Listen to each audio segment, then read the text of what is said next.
جهان امروز هیچ شهری بدون تکیه بر دانش، فناوری و دانایی دانشگاهی نمیتونه مسیر پایداری رو طی کنه، همانطور که هیچ دانشگاهی بدون پیوند واقعی با مدیریت شهری نمیتونه ادعای دانشگاه سبز داشته باشه. پایتختی تبریز به عنوان طلایه‌دار محیط زیست در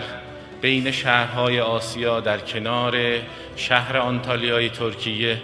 فرصت بسیار مغتنمی است که تبریز به نمایندگی از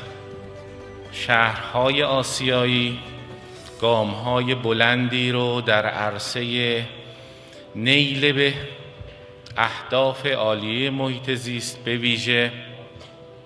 دوستی با طبیعت بردارد.